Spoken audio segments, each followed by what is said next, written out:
welcome to our session today, all about what difference will being the team actually make. I'm Tash, and I'm a neuro-linguistic programming master practitioner, and I help people create and manage change. And This is Colin. Hi, I'm Colin, Teamship consultant, so basically working with teams to help them smash their goals in enjoyable ways. Nice. So today we're going to be looking at what stops us taking action within our teams, and we'll be discussing what happens when people stop caring. There's one thing that drives people absolutely bonkers and creates such deep dissatisfaction that leads to switching on that "it's not my job" button, which nobody really likes. And unfortunately, that's highly contagious, isn't it? Because it brings, it's contagious. It brings our forecast down, our mojo vanishes, and it absolutely invites more mood hoovers to the them and us party, which isn't particularly helpful. So that's what we're going to be discussing today. Mood hoovers. Love it.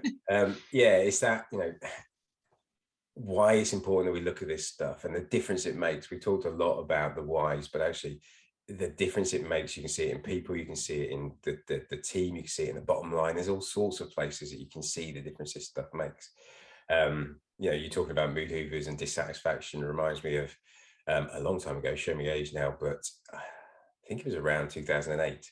The government decided, very exciting intro to the story here, the government decided to change the VAT rate.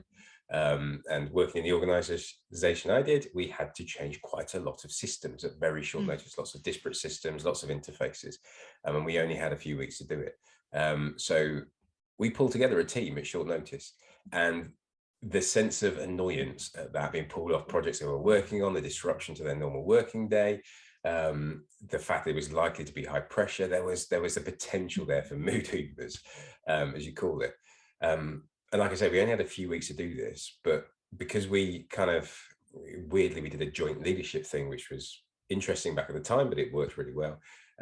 We knew we had to spend some time bringing the team together, getting them to care about each other as much as we cared about the work. So for the first couple of weeks, we did spend a bit of time doing some analysis and pulling together a backlog of items, but the vast majority of time, we simply just spent getting to know each other. I won't lie, the people around us panicked like mad. The business, the stakeholders, the senior, the directors, the boards, they were panicking like mad. It was like, get cracking. But we knew we had to get to know each other well. And this was the first time in a formal sense we brought together a development team, software engineers. And how long have you been working together up until this point? A lot of the individuals that we brought together hadn't been in the same team before. Right. They were all across, not in just different teams, but different departments. And we needed to bring, this was way before the days of DevOps and all those kind of buzz phrases, biz DevOps and all this kind of concept. We needed to bring together people of different skills because we had a limited time, and we needed comms to be really really tight.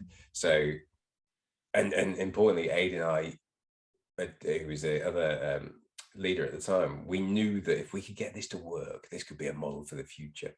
So yeah, we only had a few weeks, and from memory 6 or 7, and we spent a couple of those, a good third of that time, simply just spending time with the team, helping them get to know each other, talking to each other, not necessarily doing. So yeah, it was an interesting time where we were trying to prove that caring about each other would pay off. And this comes into, I'm sure some of you watching this, and you, Colin, as well, have had those moments when you know that you need to think differently, act differently, do things differently, but you're just so busy kind of getting on with it that those kind of things, they just fall by the wayside. You think, I know I need to do that, but you're just so busy. And those moments sometimes when you're doing a really, really urgent piece of work and you've got a tight deadline, and then somebody comes in and says, actually, we need you to do this instead. And you're like, is that like, what am I doing kind of moment? And sometimes, in any kind of work environment, just being able to be trusted more feels so nice, doesn't it? Because you know that when you've got a full trust of everybody around you, you just relax, and then you kind of overachieve, and you kind of go the extra mile, and you do more because you feel good. Those kind of moments, that's kind of really helpful, isn't it? Yeah, trust is a special word, isn't it? There's something magical about the word trust when you get it, and you know it when you've not got it. But one of the things, because trust is so powerful, it bleeds into everything you do. And one of the reasons this is so important, one of the reasons it's so important to care at work, is because it impacts how you are in other places. As much as people try and compartmentalize, Mm. and I used to think I was a master at Mm. compartmentalizing. Not I couldn't say the word, but I was a master at doing it, and I really wasn't. It does bleed into the rest of your life, and it, how you are at work, how you feel about being at work, whether you feel like you belong at work, that does directly impact how you feel at home as well, and the rest Oh, of your life. absolutely. Yeah. So we want to face into these things. We want to lean into Yeah. these things, And you know because it what matters. tends to happen, isn't it, is that people find different coping mechanisms, and sometimes those coping mechanisms aren't helpful. No, So they will coping stop talking. coping is, there's a place for coping, but it's always a short Mm. term Yeah. solution. It's, you're bug fixing. You're not dealing with the root Mm. cause. You're saying there's something going on here. If coping gives you the space to see what's going on, then it's not Yeah. a bad thing. But if it's just getting you to the next day, then you're gonna have to cope again, Yes. and then you have to cope again, and then Mm. you need to cope with coping, and blah blah blah. So Yeah. Yeah. absolutely, Not good. we need to tackle this stuff, and we need, Mm. the root cause beneath it all is, we've talked about it before, but it's sense of belonging, being a decent person, caring about it. Otherwise, you will see it impact Mm. individuals, you'll see it impact your team, and you'll see it impact your bottom line. Mm. Which is an important thing. As much as it's important that we're doing the right thing for the right reasons, what we don't want is just happy offices. We just don't want people just skipping and jumping for the sake of it. Yeah. That's not They real need, life. absolutely. And we come together for a purpose. We don't come together just to feel good. We come together to feel good and to do something, to deliver an impact on the world, whatever shape that impact takes. And actually, it's important that we deliver that impact as well. And taking care of these things, making caring important does have an impact on those tangible things as well. And it's important to remember that. Definitely, definitely. So when you were talking about some of the things that you said about one of the things that is the main reason that companies are facing at the moment is not necessarily talked about so much, is this great thing called presenteeism. So what's all that about? So it's fascinating that, if you follow the logic of, the sense of belonging, feeling like you want to go to work because you want to spend time in the company of amazing individuals, you want to support them, they'll support you in helping you deliver that concept of a team. If you want to spend time in that environment, it buoys you up, it strengthens you, it gives you resilience, it helps improve, to be blunt, it helps improve your mental health. Therefore, it's not it's not a big leap to say that if you're not in that environment, your mental health will suffer. And we talk a lot about mental health, and we know that the mental health has an impact on your work. And like I said, if you don't deal with that, if you follow that to the extreme, then people who don't feel they belong in a team at work, they simply turn up to work out of obligation rather than any kind of meaningful reason. Just turn up because I have to, I get paid, or if I don't, this work won't get done, or the deadline's looming, and if I don't get it done, it'll be looked upon badly. Or as long as I just show up and I'm attending the meeting, then that's all that matters. Sure. They It's a bit show like up being a parent, isn't it? it is. It's a helicopter You can be a parent. parent and be there, but Absolutely. actually being there and being engaged is a different experience for you as a parent and a child, isn't it? Yeah. And well, don't get me wrong, we've all had days where it's like, I know I should go and tell him to get off the Xbox, but we've got peace and quiet moment. But actually, you want to be a parent because you want to spend time, you want to shape, you want to enjoy the experience of being around a formative personality. Yeah. Plus, it's cool. Plus, why don't he's on an Xbox? It's cool. I want to spend time on him with the Xbox as well. So spend time together.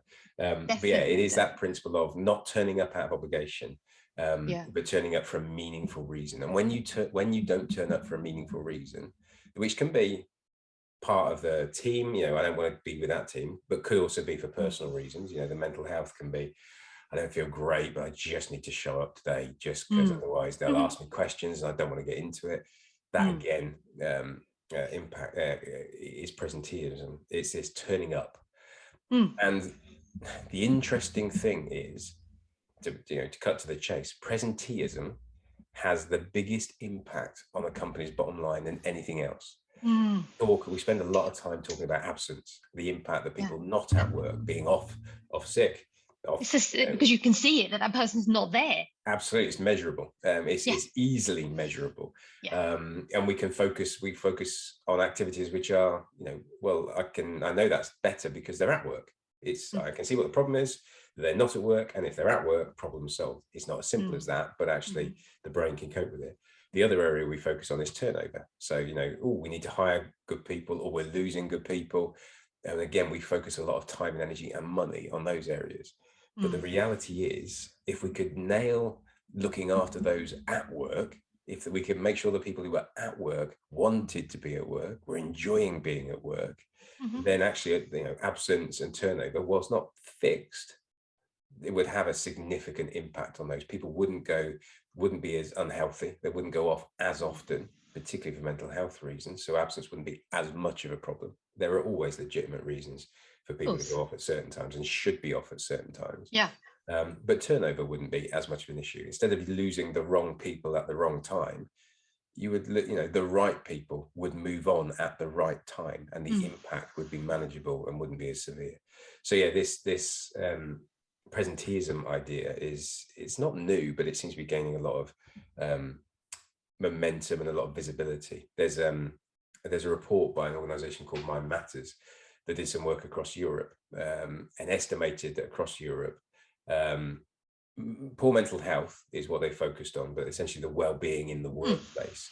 So if we take, even the idea of belonging to a team as a subset of that, they looked at numbers in the regions of, hundreds of billions. I think it was something like 350 billion to nearly 500 billion euros a year is lost as a result of poor mental health. Even if the sense of belonging, being part of a team was 25% of that, we still talking huge numbers. But interestingly, I think it was around 18% of that, just under 20% of that impact was down to turnover. It was lost money due to turnover. Around a quarter, 25% was absenteeism, so people not at work, so therefore not being productive at all. The rest, what's that, 55-ish, my maths is terrible, 55 odd percent, was presenteeism. We were losing money because people, if you average that out at 400 billion, that's probably around 220 billion euros that sat there with the people that are currently at work. That's the potential opportunity here. That's where the focus needs to be, isn't it? Absolutely. Well, the focus, the trouble is the focus isn't there. There was a CIPD survey this year that said only 45% of organizations experiencing presenteeism are actively doing something about it. It's hard so over half of organizations out there aren't doing anything at all with this 200 billion, and that's just Europe. I'm not sure whether the UK is in that number anymore or not. I won't go into that, but that doesn't include organizations across the rest of the world. So a huge opportunity, and that's the money. That's why belonging, caring, this sense of developing this sense of teamship, so people can build their resilience, can build their health in an environment that they feel safe enough to do that in, is important. The team benefits, the organization benefits in money, but teams benefit. They'll concentrate. Concentration is a key thing that's noted when feeling isolated, when not feeling like they belong. Concentration dips. Prioritization, the ability to prioritize. Clarity, absolute clarity, especially in decision making. The ability to make decisions, which is a biggie. That when in any sense, at home, at work, wherever, if you feel like, if I make this decision and it goes wrong, people have got my back, it just makes making the decision easier. Definitely. Decision making suffers, and that's a huge one in the sheer pace of work at the moment, and it's not going to get any slower, is it? No. The sheer pace of work, decisions need to be made in an environment where you feel safe to make it, knowing that if it doesn't go right, which it won't go perfect, they never do, that your team have got your back. So it comes down into these very specific areas.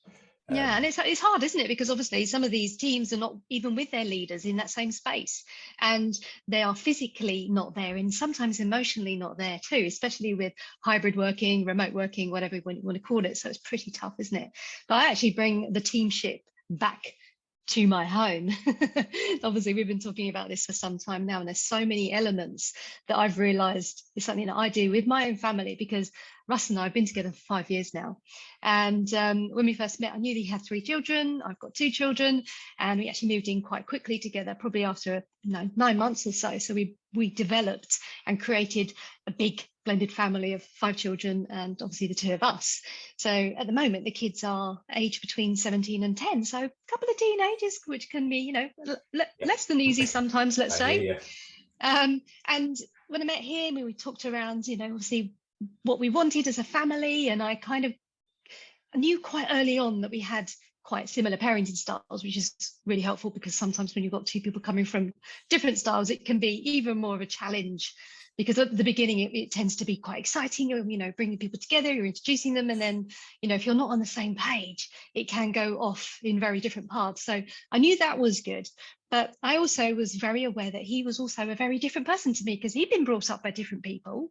I'd been brought up by different people. I'd worked in different surroundings, had a very different upbringing, so I knew that there was going to be some differences there. And also with our kids, they are quite similar ages, but they're also really, really different characters. So my eldest is super, she's very driven, she knows what she wants, she's in a room. I've never had to ask her if she's done her homework, or that kind of thing. Russ's middle one is super creative and really into art, and very, very explosive, super happy but then also super sad.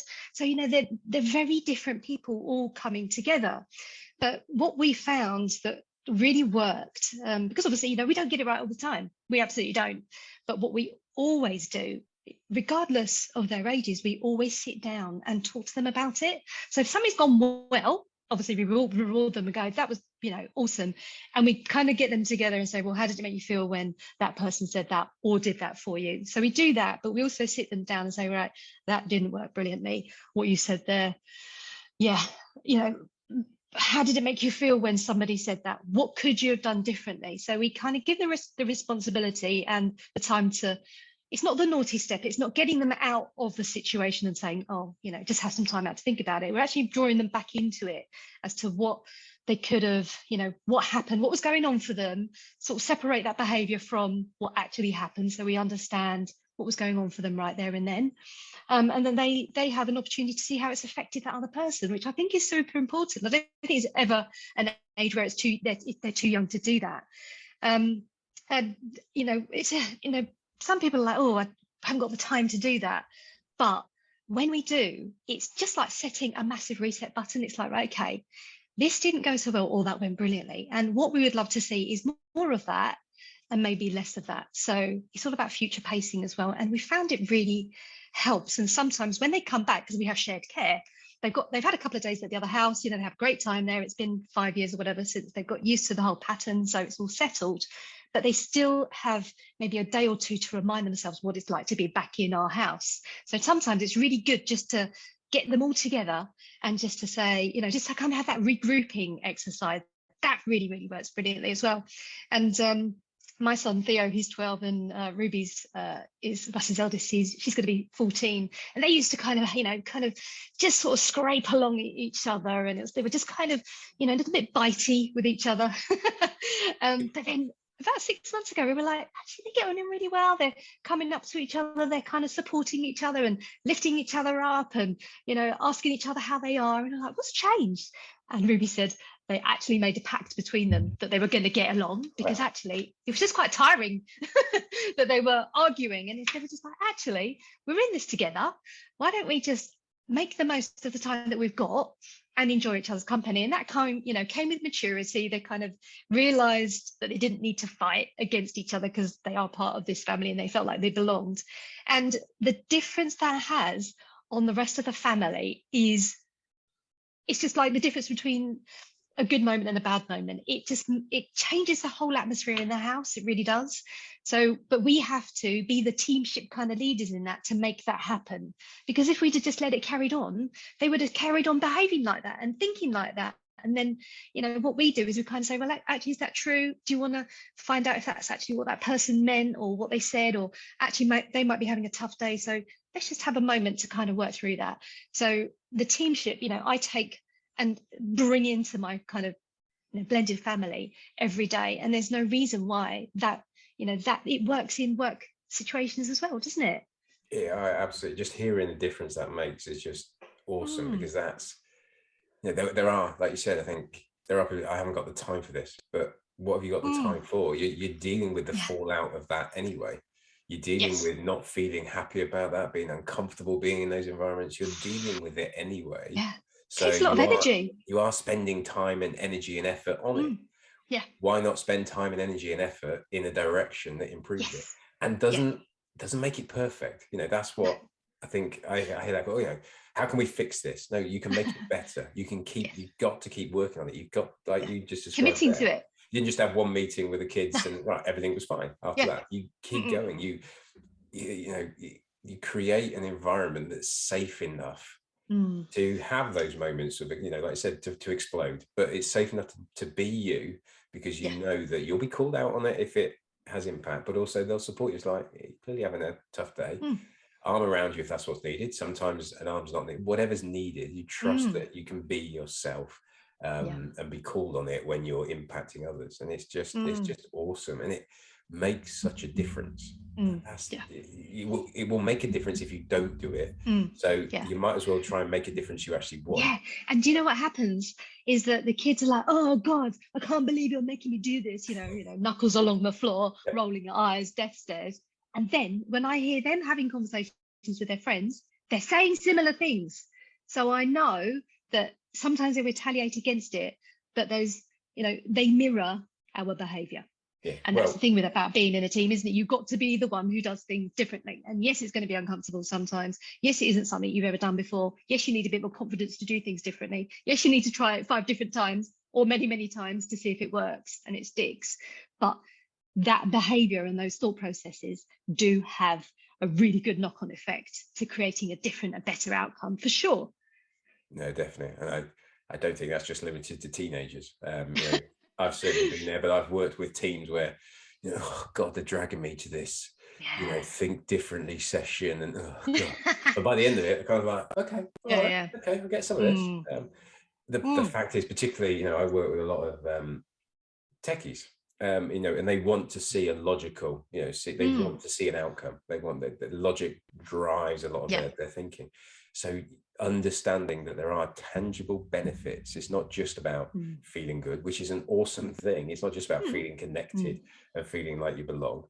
That directly leads to improving your life, improving the quality of the time you spend, but that improves other things as well.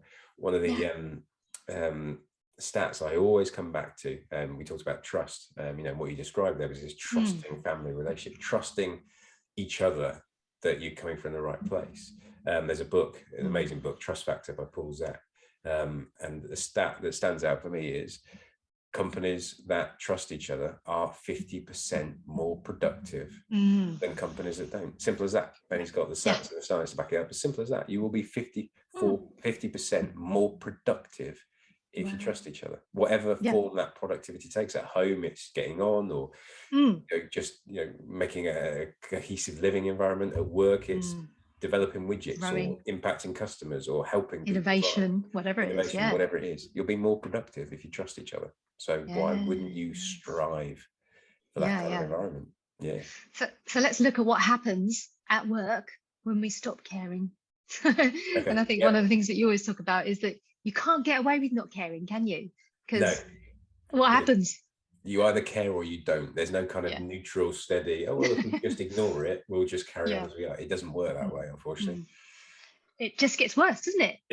It comes into that negative loop, and it just gets worse and worse and worse and worse. And it's really hard to get out of that when it becomes really, really worse. So what happens is that, deadlines are missed, the work arrives late, and promises are not met. We all loved the idea of over exceeding on our promises, but when we stop caring, they've not even reached there, let alone there. So that's quite damaging.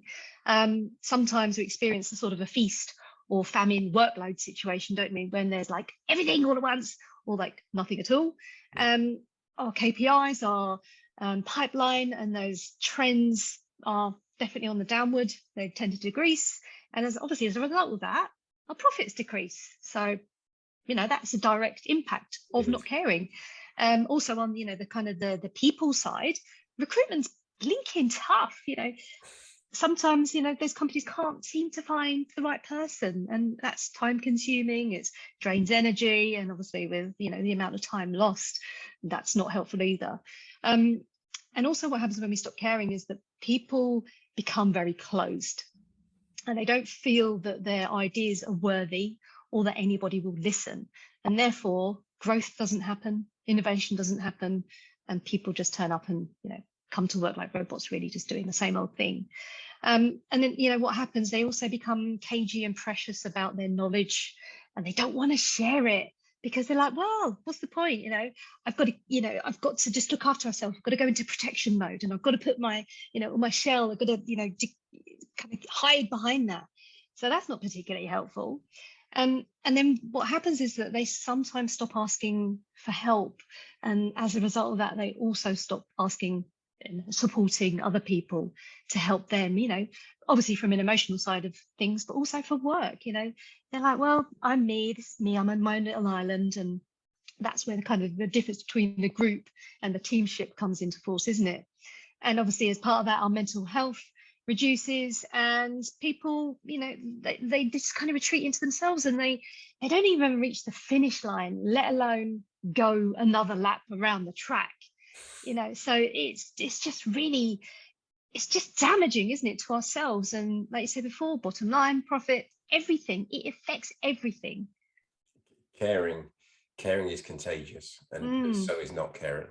Not caring is probably infectious, as opposed to contagious. It has ramifications. It trickles out. It creates. Don't want to get into the whole conversation about culture, but you are what you do and what you think, and that if you don't care, that will bleed out into the rest of the organization. You might get away with it for a short period of time, but you won't get away with it for long. No.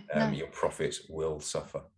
So it is not sustainable. And one of the things that I was taught in my early days of learning how to be an NLP practitioner is learning that there are two kind of main ways in this kind of approach that people live, and that's either living at cause or effect. And I'm just going to go through a couple of those things. And not everybody is one or the other. They probably dip into various elements. And, for those people watching this, it'd be really interesting to see where you sit at times. And there's probably times at work where you sit in one particular area, maybe at cause, and maybe at home, maybe at effect. So just start noticing and bringing some awareness to it. So those people who live at cause, they absolutely take responsibility for their emotions and themselves at all times. And they believe that they can make a difference, and that they can make things happen. And they take responsibility for where they are and who they are, basically. The kind of questions that they ask are things like, what's going on here? How has this come about? What can I do to change things? Because, I'm part of this. Or, what do I want instead in the future? So those are the kind of questions that they ask themselves and of other people around them. And they tend to also focus on solutions rather than the problems, which is one of the things our teams hate. So I hate us saying, focus on the solution, not the problem. But no. But, all these things won't necessarily make your life perfect, but it does create more resources within you to deal with those situations as and when they arise. Whereas those people who live at effect is the complete opposite of that, really. So really they give away their power and responsibility to others. They tend to ask the question, why? Why has this happened?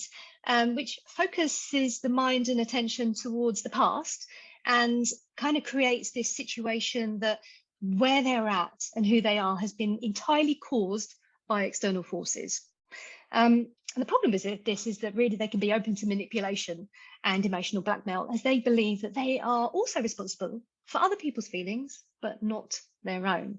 So this really comes down to, when you're at cause, you realize that you're part of a situation and that ultimately you can do something about it. Whereas when you're at an effect, it's a blame. It's like, it's not my fault. I didn't have anything to do with this, and therefore I can't change it. So those are the main things that we kind of start bringing people's awareness to, that even though they're in a situation that they might not have created, they still have an ultimate impact into how that then changes for them and for everybody else around them. I think again, I see that so often when starting to work with teams. This idea of, well, we haven't got the budget, or it's just the way it is here, or we can't do anything because of the way that the stakeholders work, or that product owner is.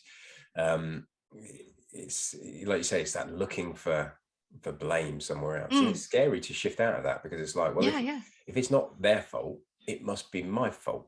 And actually, well, it's not anybody's fault, but actually, if you follow that logic, if it's not their fault and it's your fault, like you said, that control, that power, well, if they've not got the power, I must have the power. And there's something quite freeing about that. As individuals, as a team, you can decide if you're, the questions to ask: are you able? Are you allowed? And are you willing? And the willing bit is all down to us. It's all down to us. You can make so much progress with willing. The allow bit, you're going to come up against, you have to challenge, you have to decide at some point whether you're going to fight it, whether you're going to challenge it, whether you're going to change it, or whether you're going to go somewhere else. And the able bit, that's within your control as well. We've got the skills. So I love that. And it's so good to hear it distinctly said like that, because we get caught up in the moment, but actually taking a moment to stop and think, what power have I got here? Because we've got a lot there are things we can do straight away. So what simple stuff can we do straight away to get going at this stuff? So if people want to just make it's simple things, isn't it? And it is just starting. It's not waiting for that perfect moment of next week when everybody's all together. It's like, no, there's always something that you can do, even if you're sitting at your desk now and not going to have a meeting until January. One of the things that I would suggest doing is, I love a bit of gratitude practice, because it's scientifically proven to improve our feel-good hormones. So, there is some science behind it. And I love writing things down anyway, because I think there's a great power in that. And also focusing on the things that make us feel good, I think, is brilliant. So one thing that you could start doing straight away, and do it now, straight after you watch this, is write down 3 things why you are grateful for being part of a team. And then organize a meeting, or organize a group, a WhatsApp group, or however you like to communicate best in your team, and share that. And make sure that everybody can see it all at the same time. And let me know how that makes you feel when you see and experience other people's, gratefulness for that, because I'd be very surprised if you felt bad after that. So that's one thing I'd definitely start doing, and do it now. Absolutely. I'm with you on the gratitude stuff. I on a personal perspective, I do it every day, and it's been a game changer. But what I love there is sharing it, is that element of leadership. Don't wait, share it. Show the leadership. Don't just talk, don't just wait for it. Show it. And I wonder if, building on that, the next bit then is, so if you show leadership by doing something and sharing it, being the role model, then actually support somebody else, show followership. So have a think about, what are other people doing in your team that actually you could support, that you haven't, maybe you thought maybe that's a bit daft, or haven't got the time, like we talked about, and actually it's worth investing a bit of time and energy to just support them with no expectation of where it will go. I remember, again, back in my corporate days, there would be people who would regularly ask, do you want to come for a walk at lunchtime? Every single day. No, I haven't got time. I haven't got time. And just the difference it made, not going for a walk at lunchtime, but going for a walk with them, when, taking them up on their offer. Okay, cool. I'll come for a walk. And you can just see, oh, cool. Bit of company, whatever. So supporting what somebody else is trying to do. Appreciate going for a walk might be difficult, but just dropping in on a conversation they're having, or asking them. We talked in some of the other videos, not just asking how are things, but asking a pointed question. How's that piece of work going? Oh, I remember you were doing something a couple of weeks ago. How did that go? Be specific. So follow something somebody else is doing, Yeah. to see what's going on. And of course, if I talk about leadership and followership, then you must show some teamship as well. What can we do? So ask. I'm a strong believer in keeping it simple and looking for one thing you can do. Like you said, don't wait until January when your team's getting together, although why the hell is your team not getting together until January? But get your team together for 5 minutes and say, I just want to float an idea. I've got an idea of one thing that could bring us closer together. What's everybody else got? One idea, whatever it is. A book club, a film review club, make a Lego model and talk about it club, whatever it is, something that could bring people together. There are some questions I regularly ask. I get teams to ask themselves, so I'll maybe pop them in the link below here. Awesome. Anything else? Yeah, I think that's keeping it simple. 3 things there that people can start using straight away is super helpful. So definitely. Cool. So we've explored what happens when we stop caring and stop taking action, and explored some ways that you can absolutely start creating your own teamship off the back of that. So the next time that we're going to be getting together we'll be discussing that in a minute, won't we, actually? It's going to be a live session where you can ask us anything you like about the work that we do. And if there's things that you've been experiencing in your teams that you're not particularly happy with and want to make better, then we're going to be opening that up. So we're really looking forward to seeing you. And that's going to be on the 8th of December, isn't it? Yeah, 8th of December. Bring your questions, send them in. If you can't make it, we'll talk about it. But yeah, an interactive session. So I'm conscious, I think we're both conscious of how much we talk, which we love to do, and share stuff, but it'd be lovely. It'd be awesome to get specific and just anything you've liked, anything you disagree with, or anything that's challenging you. We can expand upon it and get into how specifically it could help you. So yeah, be awesome. Yeah. So to remind me then, so what happened when you had that 6 or 7 weeks to pull everything together? What happened as a result of that? We delivered it on time. There was about a week of follow-up work, so just smoothing out and dealing with a couple of incidents, nothing major compared to the pain, to be blunt, the pain we experienced with other projects and other deliverables, and that started to shift our way of working into a more agile way as well, which again I won't bore you with now, but it was delivered just before Christmas, so the pressure was off leading over Christmas, so everybody could relax and enjoy a period of holiday that they were kind of worried at the beginning, oh, this is going to impact the Christmas. It didn't. What I loved from the takeaway, so we delivered the project on time, on budget, etc. But what I loved was we created champions for that way of working. People came, the team essentially disbanded after that, but people went back to their normal teams and were like, I want to change the way I work. We need to change the way we work. It wasn't just leadership pushing down. That skill of teamship suddenly became really important to a group of people. Like I said, way before the buzzwords of DevOps and all that kind of stuff were popular. But the idea of working as a connected, engaged team really stood the test, and despite the naysayers, and it shaped a lot of what came after. Not my thinking, but loads of other people's thinking as well. So yeah, a huge success. Nice. Fun times. Yeah, exactly. That's the memories, isn't it? You can't recreate. It's just going through that and learning more about other people. I'm sure there's some stories that we can definitely talk about another time. Absolutely. I'm sure we can always fill a video. Yeah, brilliant. Excellent. Great. Well, we look forward to seeing you on Wednesday, the 8th of December. If you like what we've been talking about so far, then send us a message so we make sure that you're invited to that session. In the meantime, if you've missed some of the videos that we've created so far, please do have a look at our YouTube channel. I think you need to search Be the Team. Is that right? Be the and we'll team, put that in. We'll put that link in this section as well. And obviously, in the meantime, if you want to organise a chat with us about the things that you're experiencing and would like to change, then reach out to us on LinkedIn and we'll organise that chat. So have a great rest of the day, everybody, and looking forward to seeing you next week. Thanks, everybody. Bye. Take care.